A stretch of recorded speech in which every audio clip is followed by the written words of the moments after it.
We are so excited to have the host of MSNBC's Cross Connection, Martha's Vineyard. Give it up for the beautiful and talented Miss Tiffany Cross.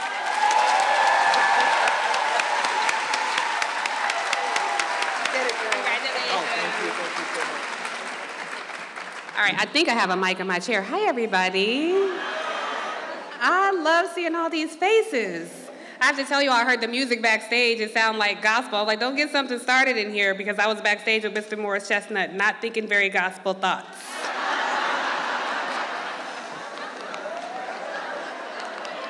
Just give me a minute, give me a minute.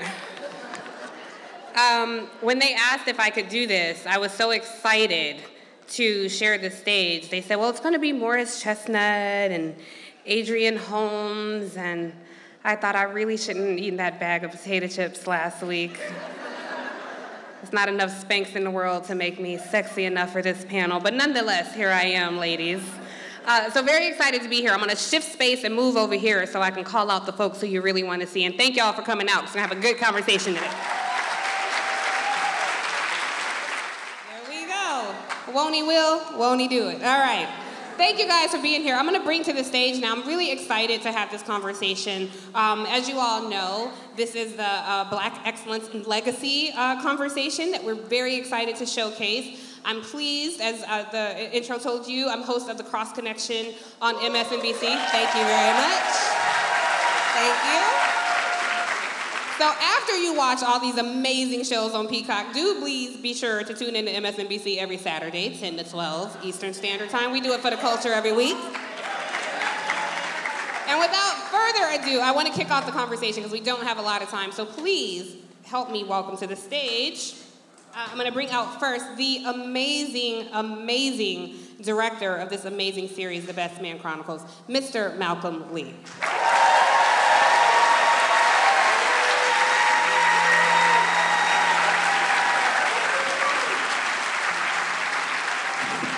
All right, they're going to bring out the producer, Miss Dana Lynn North.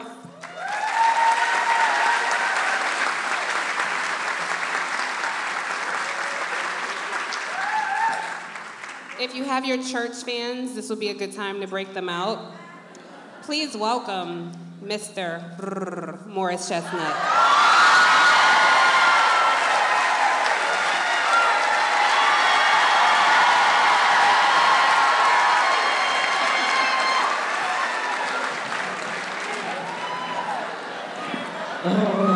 I'll start us off.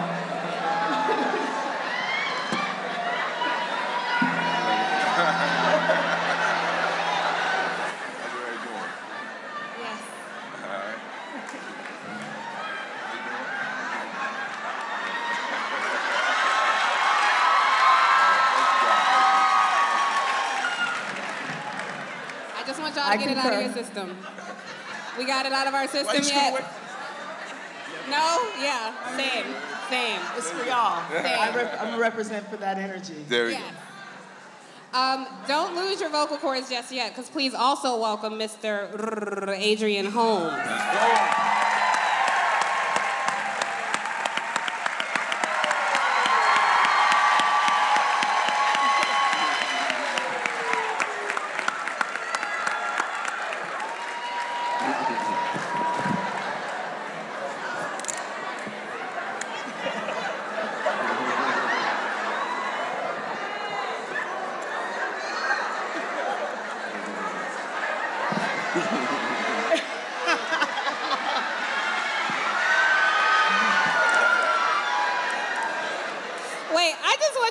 Because we among family. Y'all remember that scene in the 5 Heartbeats where they start singing the song? This first row right here, I see you over there. Somebody got to start singing their heart in the house tonight, because I see you all over there. I feel your energy, sis. I feel you. All right, and last but not least, please help me welcome to the stage the showrunner of Bel-Air, Mr. Rashid Newsom.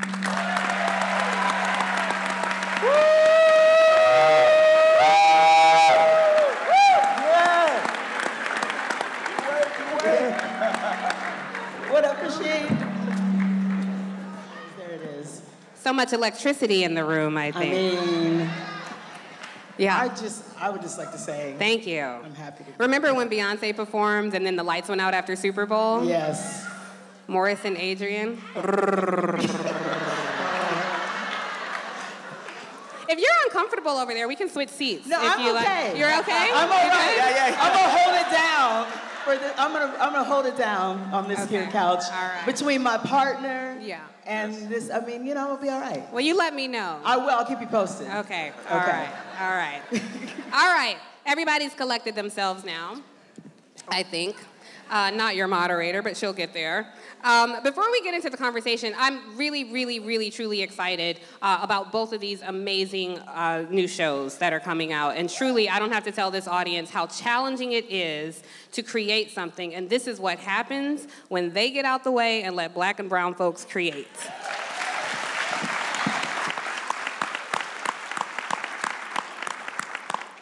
I remember when The Best Man first came out, which I've said to Malcolm, and it was the first time I saw characters with depth look like my life.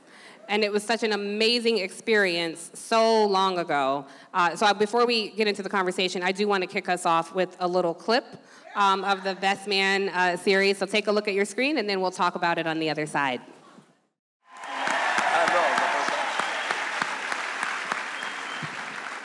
I'm so excited about this show. I have to kick it off with you, Malcolm. You and I have talked about this. You know what a fan I am, a stan I am of The Best Man. And now here we are, 9 years after the second installment of this series. What was it about this time that made you reintroduce these characters in our lives? And how did you stream the original storyline that we've seen? We've known these characters for some decades now. So talk us through that. Well, the idea, thank you. The idea... we let the audience kind of hanging with the Best Man holiday, like about, okay, what's the open-ended question? And there was always the intention to do a third movie.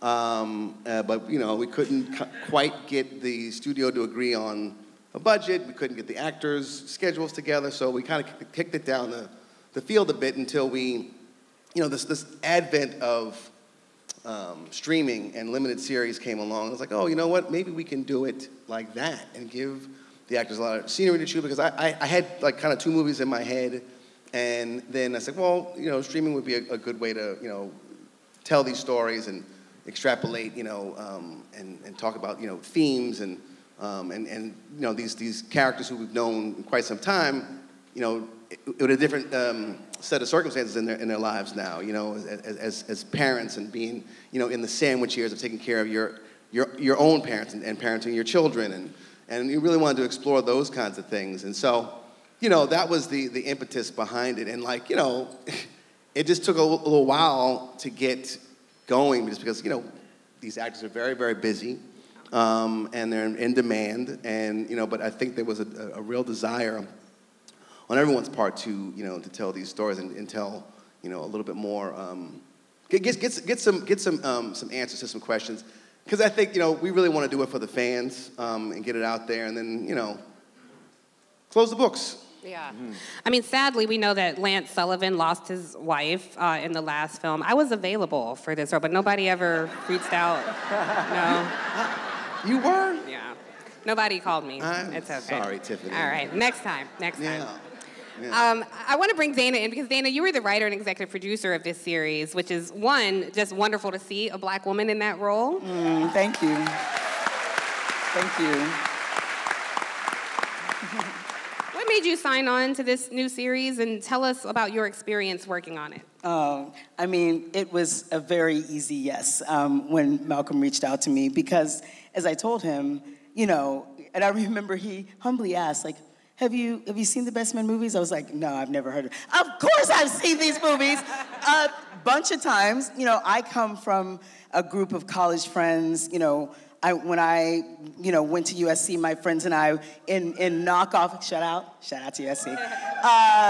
My friends and I went to see these films in knockoff versions of all the amazing, clothes that these friends were wearing. And I remember us, just watching and going, this is us on the screen, and feeling so good to see, oh, they're getting into mess, they're living their lives, they're playing cards, they're having fights and making up, and it was such an easy, it was so fun to go from fan to someone working with Malcolm to co-create this iteration of this franchise. And so it was really, it was just such a, again, it was easy, you know, but it was also fun to say, okay, what does it mean now that we're catching up with these friends as they are coming of age in this era of their lives? You know, because, right, these are coming of age stories, but we come of age, I think, all the time. Like in every era of our lives, we come of age. And so what it meant to me was, what do we want to say this time? What do we want to say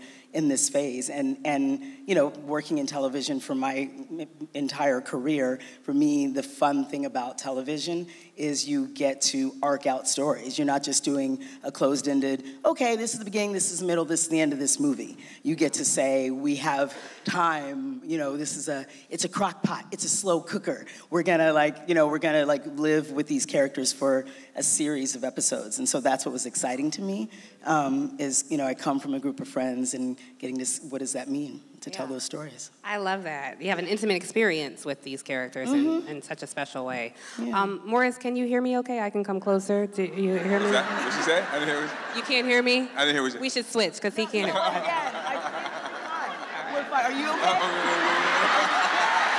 Good. I mean, I think we're okay, but I'll keep you posted. It's not that I'm territorial about it. I'm just saying, he seems fine. She said she's not territorial. Morris, honestly, what was it like reuniting with your castmates after all this time and telling these stories again? Because Lance Sullivan, I mean, a lot of us knew you as Ricky, you know, from Boys in the Hood. Right.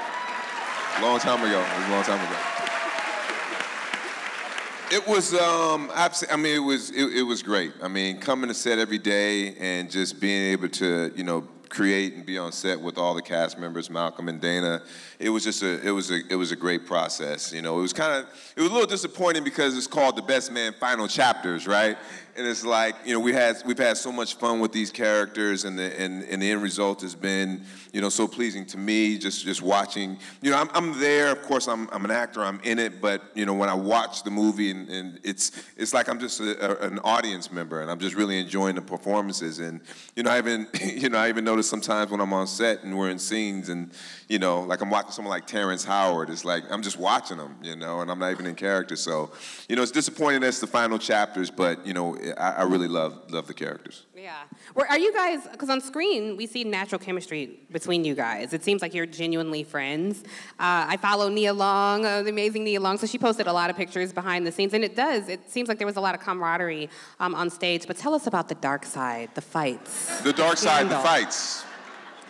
No, well, listen, this is the thing. We're a family. You know, we're a family. You know, we have our good days, and we have our bad days. But I think in the end, we have more good days than we have bad days, right? And the one thing that I've always been very fortunate and feel very blessed about is that, you know, when Malcolm says action, you know, we get into character and we're right there. So I can't really say, you know, we just really have a good time, and we have a lot of good times on set. You know, I know Malcolm was probably pulling his hair out a couple of times because sometimes I got none left, as you can see. No, because sometimes, you know, we're just talking, we're laughing, and we're just having a good time. And that was one of the hard parts in the first two movies for me, because when I would have an emotional scene, every time I had an emotional scene, the whole cast was there. Like at the wedding, the whole cast was there. At the funeral, the whole cast was there. But I have to kind of be off to my own space. I can't get involved in everything that we're talking about when we're having fun. But that just goes to show we're really a family, and we really do have a good time with each other. It looked like it, and nobody cries like you, brother. I mean, honestly. That single Denzel tear action you got going on. Every time I see Malcolm, I got to cry now because I know he's writing for someone. It's just the character. You do it very, very well, like Tiffany said. You do it very well. I want to shift gears a bit and talk about Bel-Air. It's really, yes.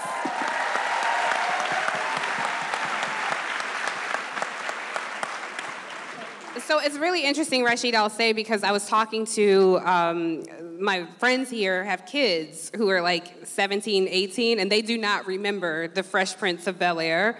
So they have a completely different experience with the show and with these characters. Talk to us about what it was like revisiting this show and making it a drama and not a comedy. Well, before I answer that, I just want to pledge my allegiance and love to the legacy series, The Fresh Prince of Bel-Air.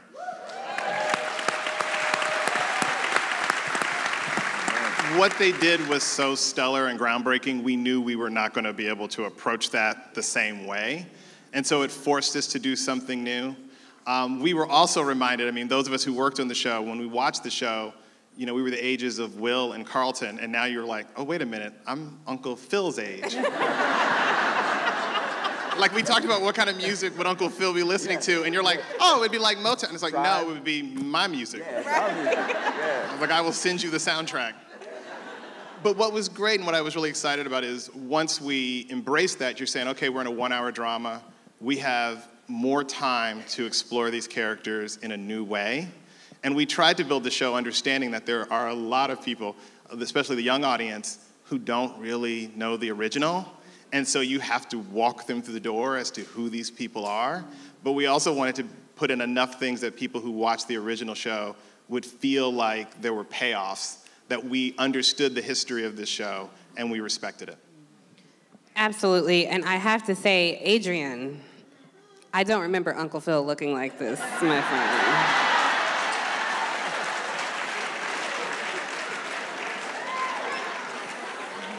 I mean, the original was nice, but this version, brother, we like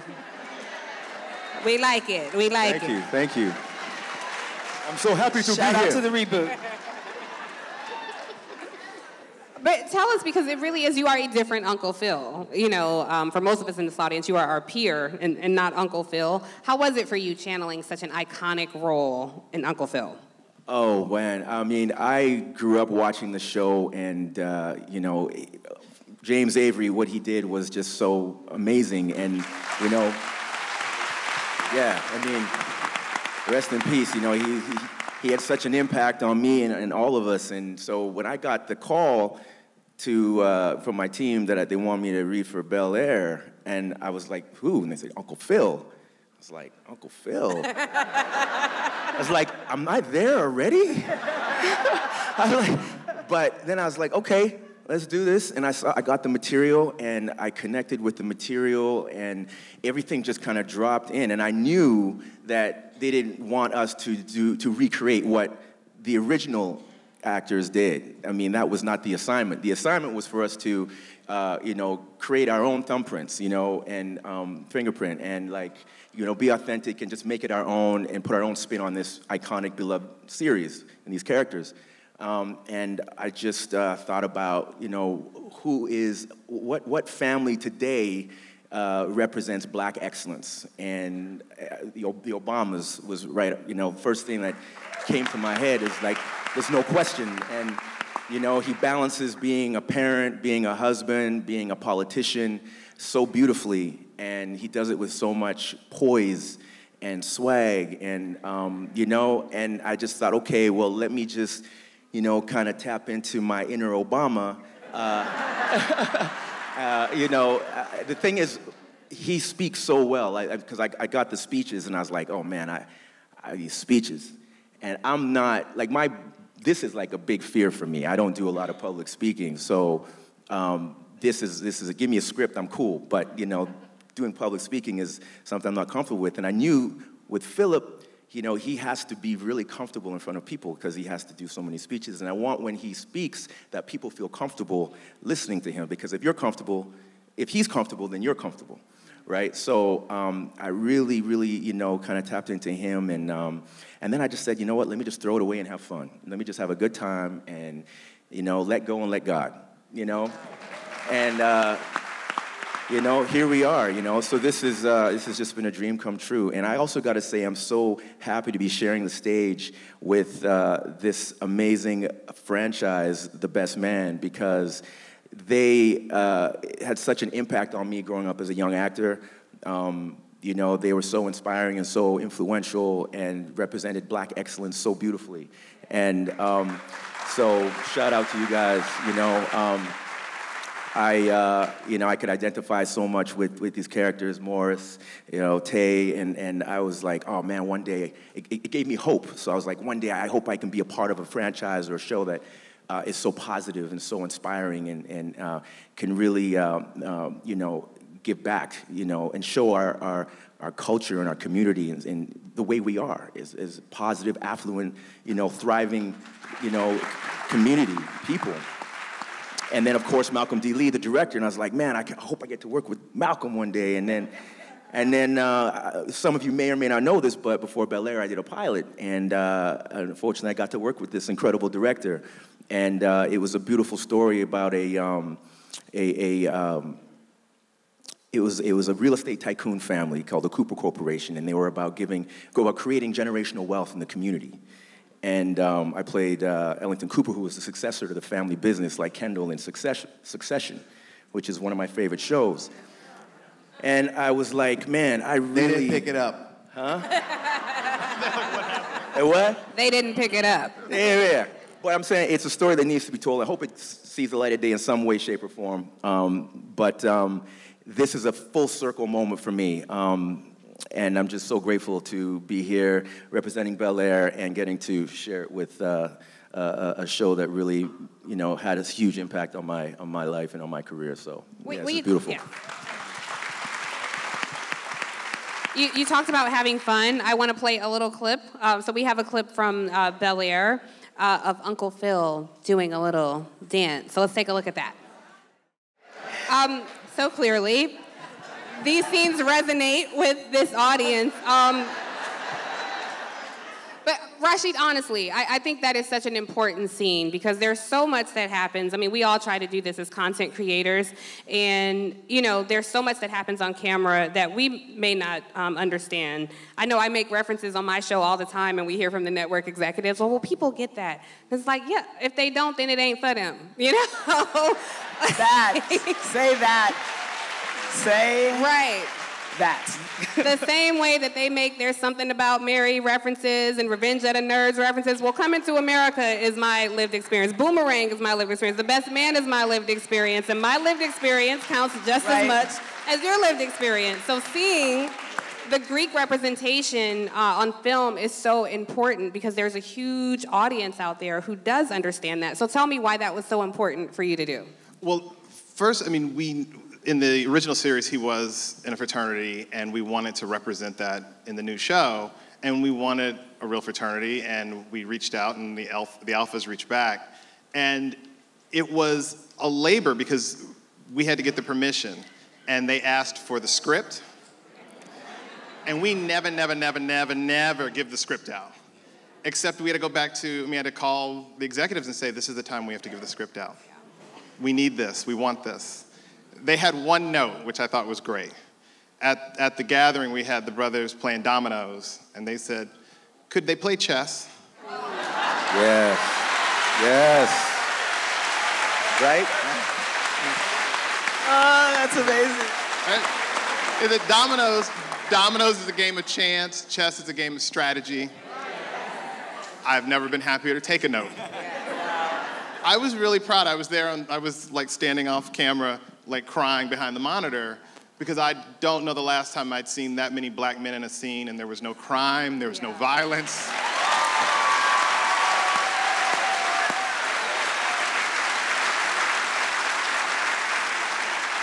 And so it's one of those things we wanted to get right. I think you don't see it as often because it typically takes more time. You have to go through more layers. I'm very happy that this is a show where we said we're going to take that time and we're going to go through those layers. And to Adrian's credit, the alphas, I mean, they sent brothers to come and help teach Adrian how to do the steps. Yep. We put him in boot camp. His poor knees. It was great. Yeah. You didn't quite pledge, but you got a little window into Greek life, Adrian. Yes. That was but honestly, that was a kind of a light-hearted scene between you and Will, but it was also very meaningful and it resonated. So tell us why you think that resonated with so many people, and what was it like for you learning, you know, Greek life, because that's not something that you really understood before. Yeah, no, this was an amazing scene. This was such a special scene because I've always admired fraternities, and you know, I had never, you know, gotten to be a part of one, so it's nice I got to do it through my art. And they were so amazing, the alphas. Shout out to the Alpha Phi Alphas, and You know, they were so on board, and yeah, we actually had a different choreography down. And then it was like last minute, they changed it on me, and I had to learn that one with like that day. It was like that morning. So it was a kind of crash course in that one. But you know, it all worked out, thank God. And but next time I would definitely put gels in my shoes because I was wearing like dress shoes that were flat, and you know, after 1 or 2 takes, you cool. But it's usually, how many takes did we do? It was like maybe 15, I don't know, but it was enough that my knees were sore for about 2 weeks, but it was worth it.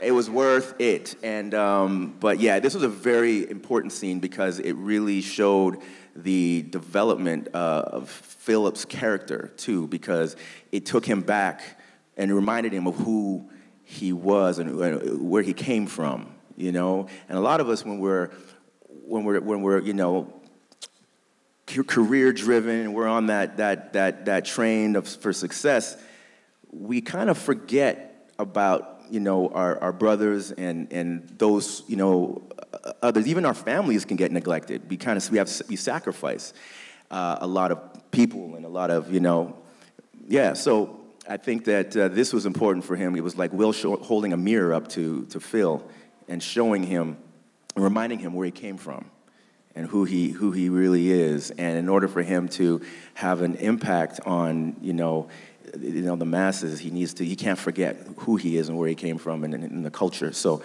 this was that moment where it's like, oh, he just, like, the light bulb, you know, went off, and he was like, okay, this is who I am. Let me, you know, get back to the stepping. It came across beautifully. Thank you very much. Thank you so much. Yeah.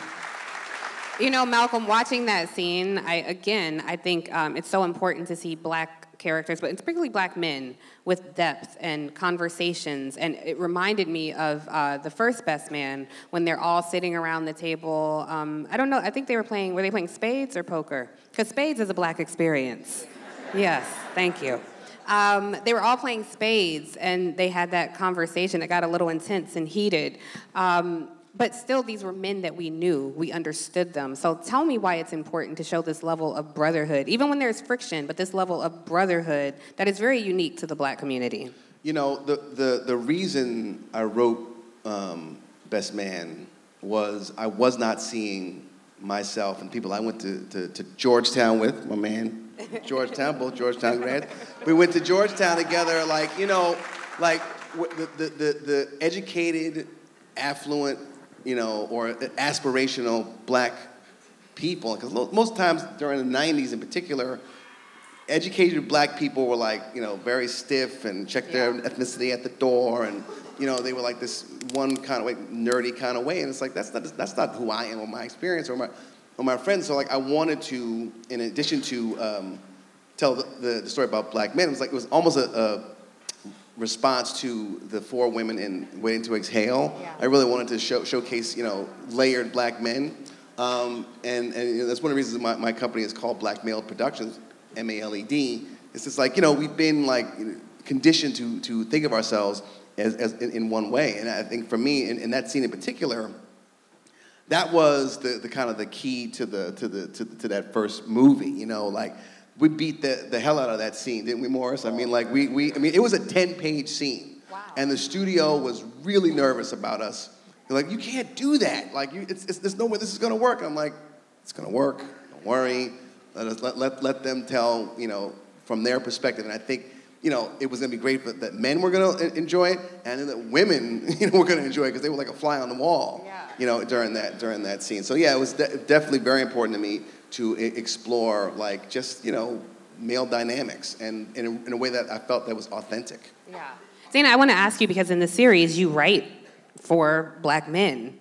How did you tap into that? And did you spend a lot of time with Morris, my friend Morris, doing that? And it's the worst. It's the absolute worst, yeah. It's an unfortunate thing, but, you know, I get by. You know what? I actually, you know, something that was just occurring to me that ties into your question. I was sitting here thinking about, I wanted to give a shout out to Morgan Cooper, my fellow Kansas Citian, who, as we're celebrating each other, who, who decided to like make a short film that was a trailer for this dramatic interpretation of Bel-Air, which led to write this reboot. But I was thinking about that, and I was thinking about John Singleton, who decided to write a film called Boys in the Hood, right? And I was thinking about, right? The late, great John Singleton. And I was thinking about Malcolm Lee deciding to write The Best Man because he wanted to see this representation. And as we sit here at the African American Film Festival on Martha's Vineyard, and just thinking about how how filmmakers and creative people have made these decisions to like, I'm going to create the world that I want to see. I'm going to write these stories that I want to see so I can see us reflected on screen. And, and so I was just thinking about these people, these artists deciding to tell these stories, and sometimes just saying, I'm going to write this, and I'm going to pick up a camera and shoot this, and I'm going to cast this, and I'm going to do that. You know what I mean? To bring it back to your question, but I'm just thinking about these moments where people have taken advantage of just like, I'm going to put this up on screen to reflect us, and here we are, and it's just, I was just having that moment of reflection, and celebrating that, and the stories that it has led to. So I just thought I would share that because it seemed like a good moment to reflect on that and be grateful that we have these stories out there and what it has led to. And so it was wonderful to be able to, I think artists write, and we can, if we have the imagination to do so, we can write characters. And so it's a blessing to be able to then write card games where the guys have gone from spades back in the day, and just at the card games I attend, we used to play spades, now we play poker, and we sit around and write, and we write, and we bid whist, all, whatever card game it may be, and as we know, right, like trading insults is trading love at those card games, right? And so it was a lot of fun to then now see how those card games may have evolved, and what are they talking about now, and as they're doing the same kind of like trading insults and all of that, but also like sharing and coming together and getting into where life is now. So it was great. It was wonderful and really fun. Sounds like we may see another card game in The Best Man. I mean, possibly. Okay. It's possible. But then also, again, going back to the spirit of what we talked about a moment ago, when you have the opportunity to do episodes and really dig in, then, we got to see the men at the card table, but now the women of The Best Man, coming into this series and thinking, well, now these women have had a chance to evolve and become maybe better friends than they were, in The Best Man and The Best Man Holiday, as these friends have evolved. And so, do the women have opportunities where they might get together and hang out, and what does that look like? And so there's also a chance to dig into things like that as well. And so it's really fun to write for the men and see them gather around. But do the women gather and hang? Like, what do they do? So there's chances to dig into that as well. But it's really fun. It's fun to just play with those opportunities and see us come together as we do and do what we do. And we play spades. Joker, Deuce. We do all kind of things. Yes, exactly. And it's fun to dig into that. Morris, the clip that we saw really does talk about how we evolve over the years. And one thing that I love that Malcolm did in The Best Man Holiday, we saw these characters endure hardship, fertility issues, financial problems, which, all of us on the verge of a recession now, and just some of the economic downturns the country has seen over the past decade or two. I'm just curious, as you see Lance Sullivan and how he evolves, and even, quite honestly, in Bel-Air, how these characters have evolved, what does that mean to you to evolve through the lens of Black excellence? Because we can be so hard on ourselves. We have to be perfect. We have to achieve. How dare we feel tired? We got to do it for the ancestors, with the ancestors' wildest dreams, Right. And some days it's like, damn, I'm kind of tired, Right. So I'm curious what Black excellence means to you as we evolve. Well, the one thing about the way Malcolm's done in the past, and the way Malcolm and Dana have done with this project, is they present these challenges to us, and it's how you deal with the challenge. And I'm glad that, and we deal with it in very authentic ways, to where, we're not, we're very real characters. It's not Superman dealing with the character to where he's just, punching a meteor or something like that. And so that's one of the things I really respect about, what we've been able to do with this one. All of the characters are dealing with some very real, serious, deep challenges. And you guys are going to see all the characters, how we all evolve, and see if we all make it through dealing with those challenges. Well, speaking of, I do want to play another clip from The Best Man. Speaking of card games, this is another scene where the gentlemen are playing cards. Take a look. That was so reminiscent of the first Best Man, that scene. How closely and how hard did you and Dana work to incorporate, to make a through line, to incorporate some memorable scenes from the first two films? You know, I think, you know, that scene being so kind of iconic, you know, we had a lot of discussions, you know, with our entire writing team about, like, you know, what we wanted to include and how we wanted to, like, deliver certain messages. And, you know, certainly the card game, and it happens a couple of times in the series. You know, it's that time for them, you know, to express themselves and, you know, tell what's, you know, to catch each other up, and catch, you know, because it's not, you know, it's so funny because the studio's like, well, you got to get these guys together, like, all the time. We're like, we're not gonna make our days if we get them all together at the same time. We got to pick and choose our spots, and so like, you know, to get, you know, events where they're all together, and we really wanted to make sure that we just, you know, did honor to the movies, but also, like, you know, display this new you know, limited series way as well. Yeah, I love the theme of brotherhood in both of these shows. Rashid and Adrian, I'll start with you, Adrian, and I'll come to you, Rashid. But the theme of brotherhood it resonates, and it's lovely and beautiful to see, as a Black woman, to see our brethren and our counterparts love each other and have this kind of open dialogue. There's a scene where you fired Joffrey, yes. Yes, take a moment. No, He's the writer. That's right. Oh, wow. That was, I mean, isn't that always how it goes? I just wonder if you could talk about your idea of brotherhood and how it comes across in Bel-Air, particularly in that scene, which was clearly resonated with or drew out strong emotion from the viewers. Yeah.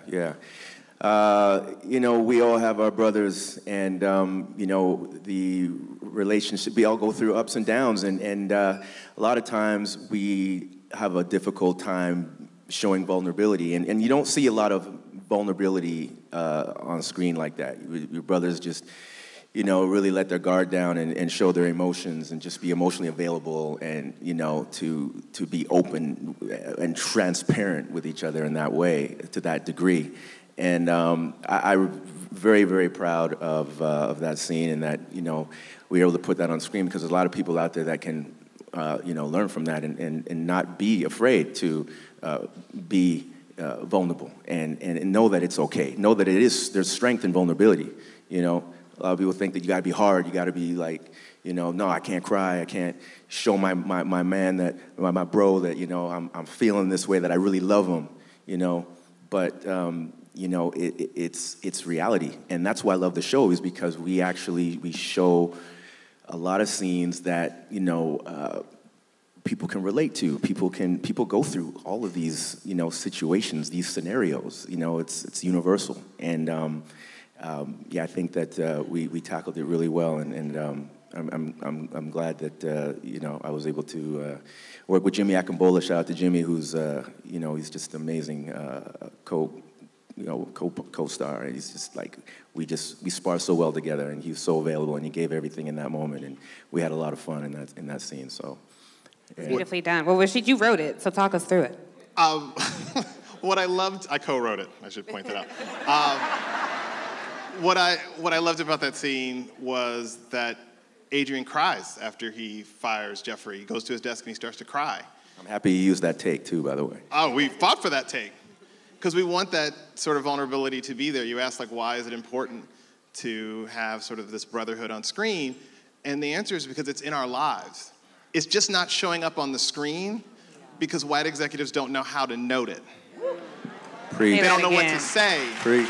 Once again, say that. Like, So, amen. And that's what's been, I mean, that's both been the challenge of working in Hollywood, and it's the joy of being on this show, which is the idea that we could have a show about the interior emotional lives of Black people, and that will be enough. There will be enough there for us to explore, and it will be dramatic, and it will resonate with people. And that brotherhood is part of it. I was, when Sidney Poitier died, I was noticing all the pictures of him with like Harry Belafonte. We've had brotherhoods going on, you know, the whole time. So it's been wonderful to be on a show that gets to kind of put that front and center. And, you know, we've got season 2. You guys will be all right. I want to stick with you, Rashid, because I think you make such a good point about brotherhood existing. You know, James Baldwin was friends with Thurgood Marshall, who, you know, was friends with John Coltrane, and so much about our history that a lot of folks don't know. And I think when you talk about the gatekeepers, you know, the white gatekeepers who control so much about content creation, and we so often have to justify, explain, and define our humanity as Black people. What does it mean in this moment in time? Because it is a moment in time post George Floyd when everybody decided to get woke. And we've been an alarm clock for a long time, as they say. In this particular moment, what does it mean to create legacy in the culture as we move forward in society, in terms of through the lens of Black excellence? I feel like it is this moment where we're trying to just do as much as we can.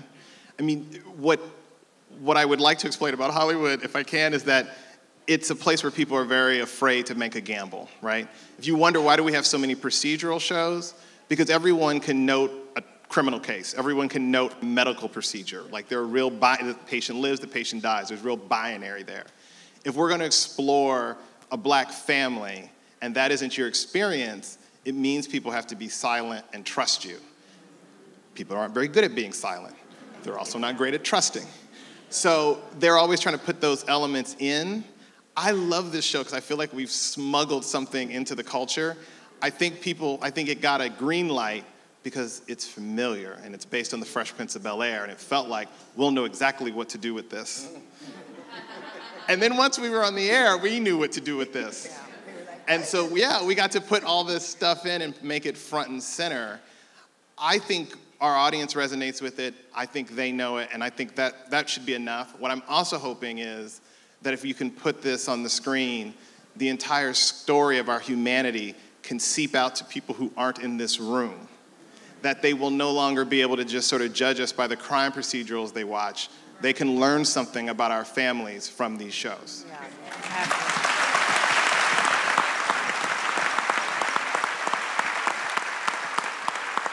You know, Dana, Rashid made such a great point. And, you know, we're in this audience of these beautiful, wonderful faces out in the audience, and there's so much content coming at us all the time with all the streaming platforms. Everything is begging for our attention, which is somewhat democratized, I think, in a lot of ways, who gets to have a seat at the table when it's in terms of creating content. But as you're creating this content through the lens of Black excellence, I'm just curious what we as consumers can do to make sure that we elevate the quality content to the top and make it known to these white executive gatekeepers that this is content that we want, but also creating more gatekeepers who look like us so we don't have to depend on someone else explaining our humanity to someone who doesn't. Right.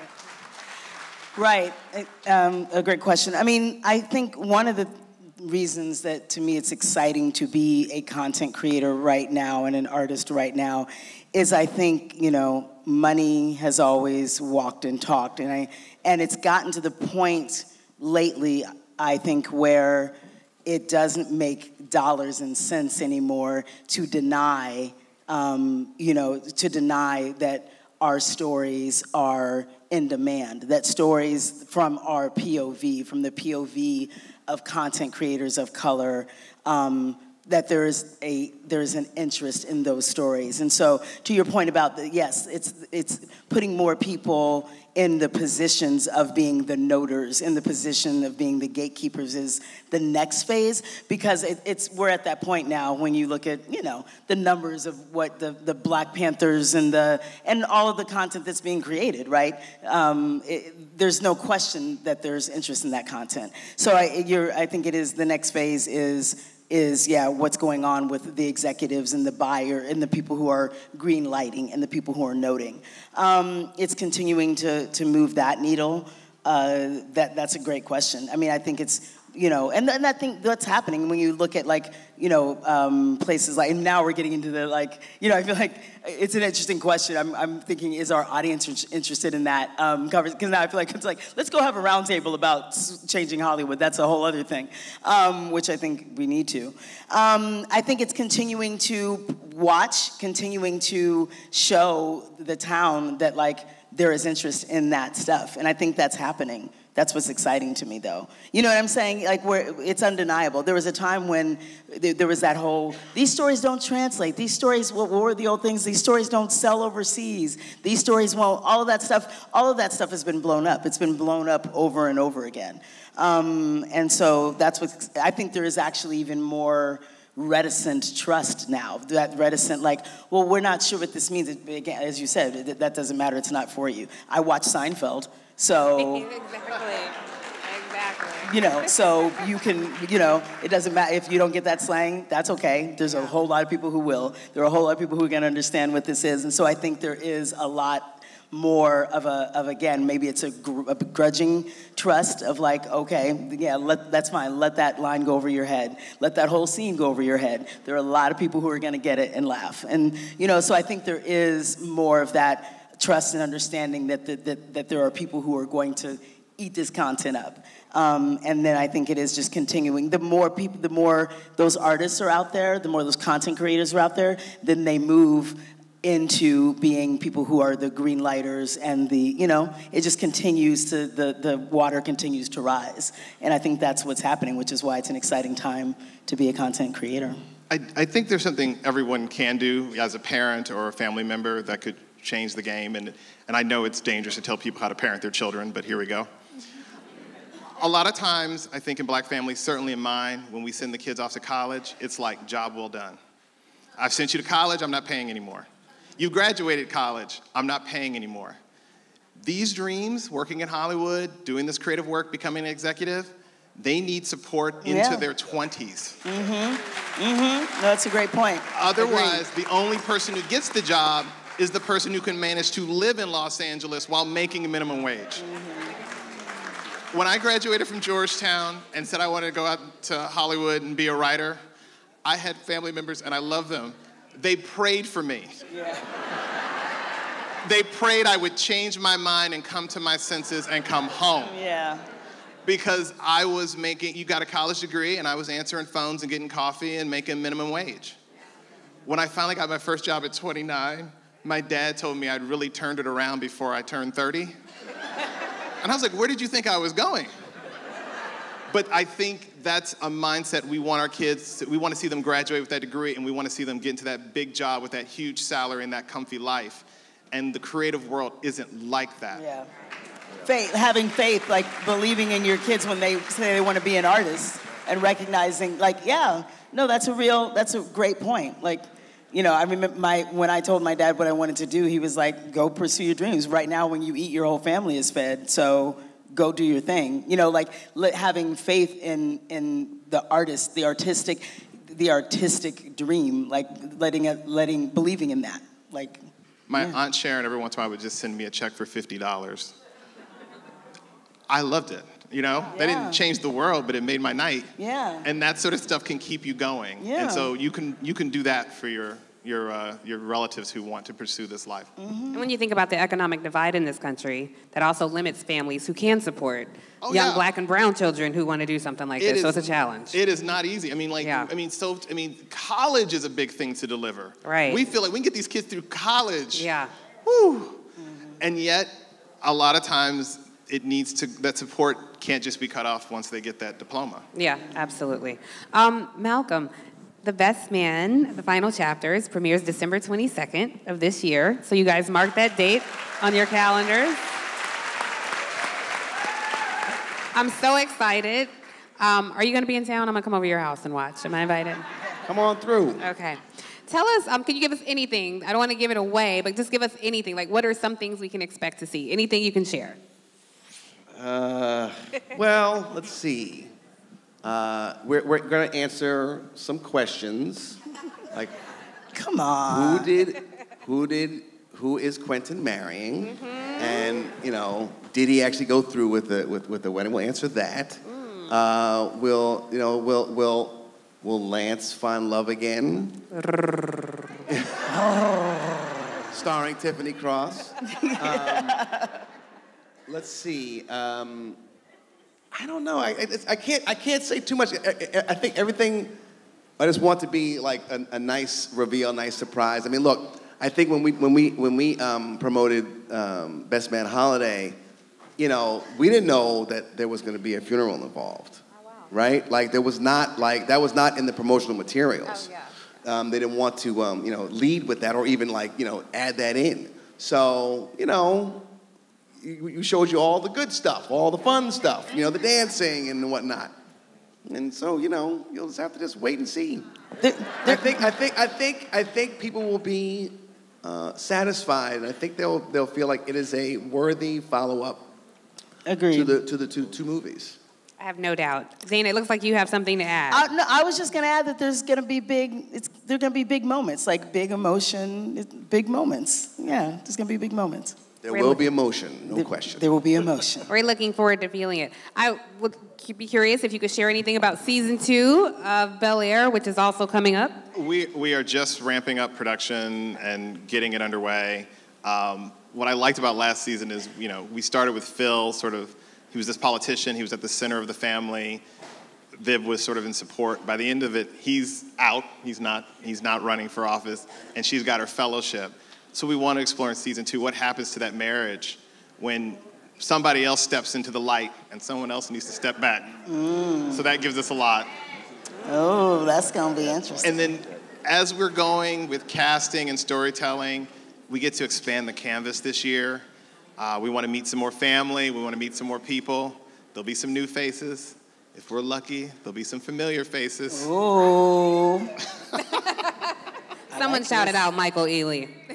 I like this. That was so, I tell you as a writer, that is so satisfying to go to Black Twitter and watch people lose their mind every time Michael Ealy walked on stage. Yes. Every single time. That man did his job. Yes, he did. I enjoyed every minute of it. Yes. Well, we look forward to both, and this has been a great conversation. Yes, thank you. And thank you guys. Morris and I have an early morning, so we have to get out of here. I was going to say, Morris, I mean, with your permit, what do you think? Should Tiffany and I switch seats before we... I do want to thank you guys for coming, but please, before you go, I want to make sure that you guys be sure to grab your Peacock swag bag. The swag bag includes 2 free months subscription to Peacock. I work for the company. I don't even have a free subscription, so please make sure you get that. Then you can catch up on season 1 of Bel-Air, now streaming, and get ready for The Best Man, the final chapters, which is coming December 22nd. And please make sure to follow Peacock on all social platforms at Peacock TV. Thank you all so much. Appreciate it. Thank you.